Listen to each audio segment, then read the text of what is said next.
Power is a dangerous game, and in all of history, few people played it with more savage cruelty than China's first empress, Lu Ji.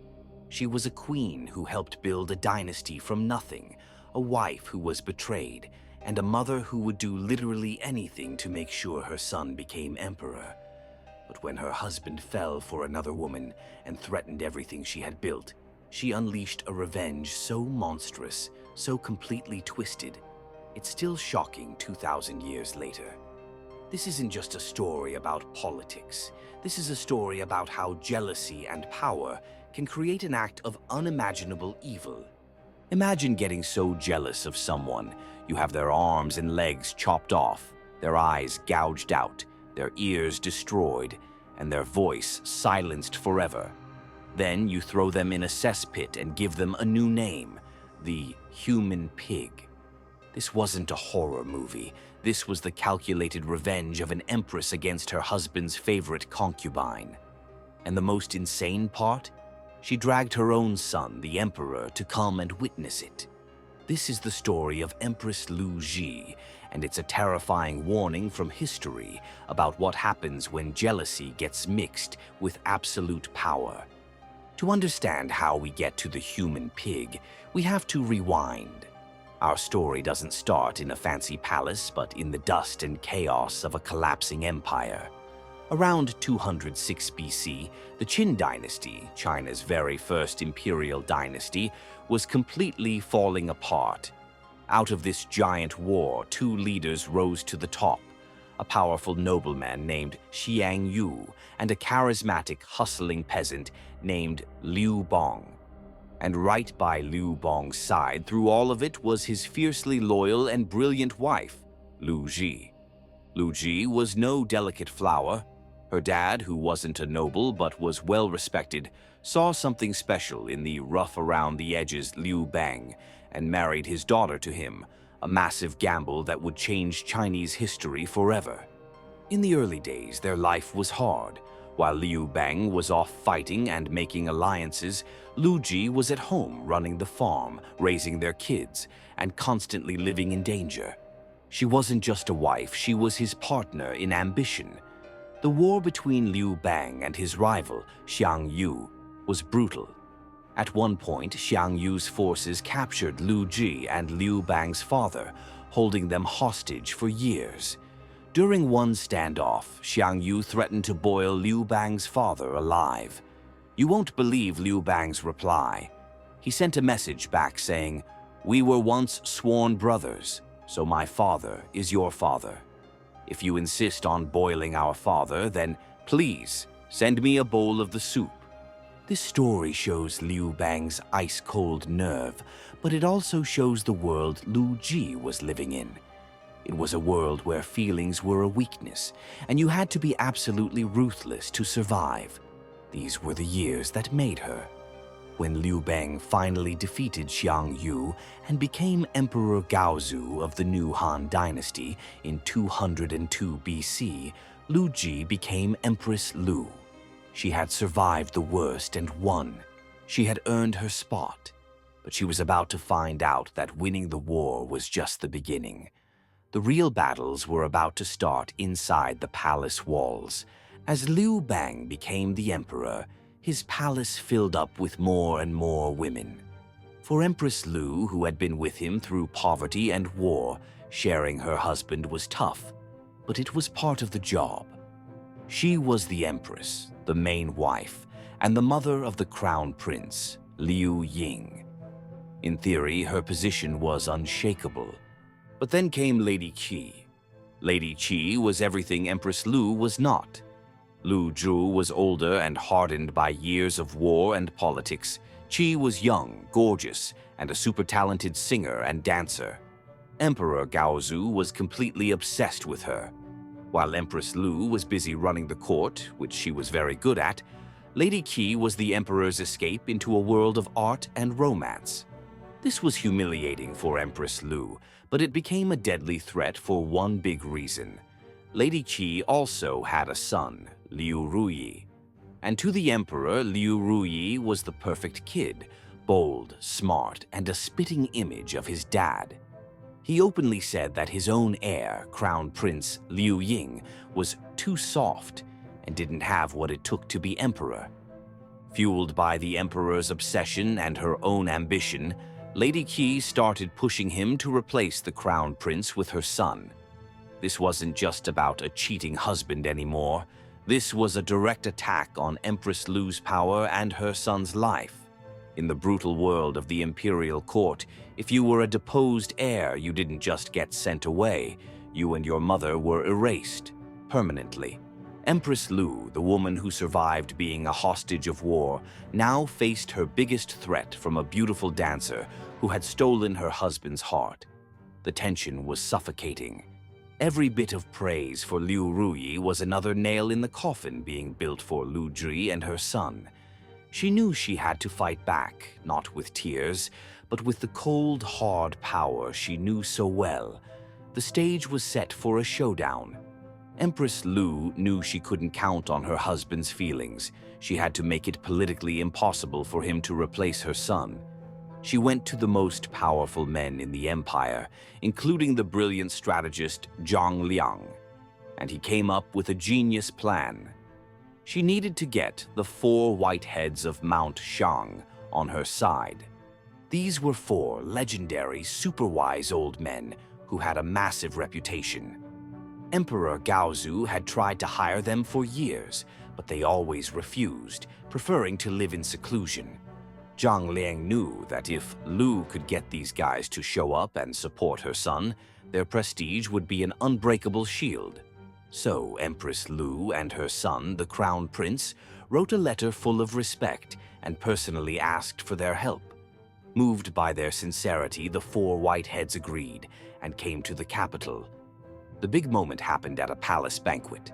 The emperor saw 4 old men with crazy white hair and beards standing behind his son and asked who they were. When he found out, he was stunned. "I've been trying to hire you for years and you always refused me," he said. "Why are you now following my son?" The 4 men replied that His Majesty disrespected scholars, but the Crown Prince was benevolent and respectful, so they had come to serve him. The emperor's heart sank. He got the message loud and clear. His soft son now had the backing of the most respected men in the land. To replace him now would cause chaos. He turned to a pale, trembling Lady Qi and said, "I wanted to replace him, but now I see he is protected by them. His wings are fully grown. It is impossible to move him now." Lady Qi burst into tears. She knew she had lost. For Empress Lu, it was a cold, hard victory. She had outplayed her husband and her rival. Her son's position was safe. But this victory didn't make her feel merciful. It hardened her. She had been pushed to the edge. The emperor could protect Lady Qi while he was alive, but he wouldn't live forever. When he was gone, there would be nothing to stop the empress's simmering rage. It's in these quiet, calculated power moves that the seeds of future horror are planted. Empress Lu's story is an insane reminder of how the need for security can twist into a thirst for revenge. It makes you wonder what other dark tales are hidden inside palace walls throughout history.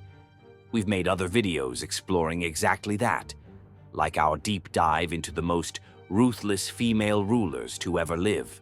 So, if you find these stories as fascinating as we do, make sure to smash that subscribe button and ring the notification bell so you don't miss what's coming next.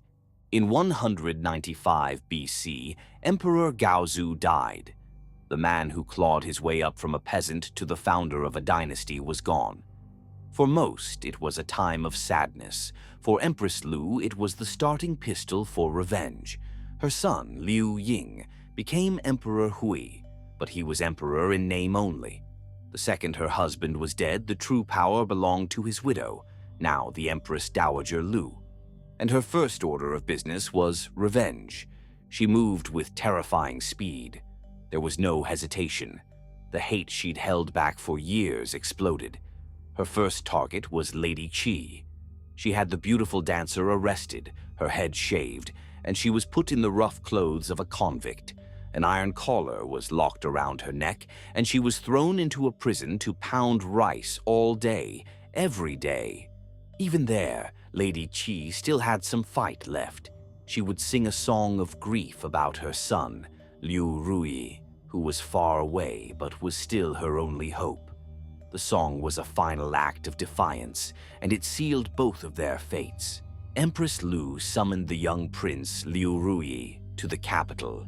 Everyone knew this was a death sentence. Even Lu's own son, the new Emperor Hui, was horrified. He was a gentle person and had no hate for his half-brother. When Liu Rui arrived, Emperor Hui became his personal bodyguard. He refused to leave his brother's side, eating with him, sleeping in the same room, and shadowing him constantly to protect him from their mother's anger. But Empress Lu was patient. She just waited. Her chance came one morning when Emperor Hui went on a pre-dawn hunting trip. He wanted to take his little brother, but Liu Ruyi was just a boy and wouldn't wake up so early. Thinking he'd only be gone for a short time, the emperor made a fatal mistake. He left alone. That was the only opening the Empress Dowager needed. The moment her son was gone, she sent an assassin with a cup of poisoned wine to Liu Rui's room. By the time Emperor Hui returned, it was too late. He found his little brother dead on the floor. All he could do was weep, totally powerless against his mother's cruelty. The first part of her revenge was complete, but for Lady Qi something much, much worse than death was coming. With Lady Qi's son murdered, her last hope was gone. Now Empress Lu could unleash the full, horrifying power of her vengeance. What she did next wasn't just an execution. It was designed to systematically destroy a person's humanity and turn them into a spectacle of pure suffering. It was a punishment so disgusting it would define her forever. The historical records say she mutilated Qi, but later accounts describe the horror in insane detail. First, her guards chopped off Lady Qi's hands and feet. Then they gouged out her eyes, plunging her into total darkness. They destroyed her hearing and forced her to drink a potion that wrecked her vocal cords, silencing her forever. She was now a living, breathing creature, but blind, deaf, mute, and limbless, trapped in a prison of pain and darkness. Empress Lu gave this creation a name, the human pig. Then she had this mutilated, suffering woman thrown into a latrine to wallow in filth for days. After a few days, when she was sure the suffering was at its peak, Empress Lu decided it was time for the final, most twisted act. She wanted an audience. She sent a message to her son, Emperor Hui, saying, "There is a human pig in the latrine. You must come and see it." The unsuspecting emperor followed. He was led to the cesspit and peered in. He saw a limbless, eyeless thing twitching in the filth. He didn't recognize it and asked what it was. The guard told him, "This is Lady Qi." The realization hit Emperor Hui like a physical blow. The kind-hearted emperor stared in absolute horror. This thing was the beautiful dancer who had charmed his father. This was the mother of the brother he had tried to save. This was the work of his own mother. The shock was absolute. He broke down completely, weeping uncontrollably.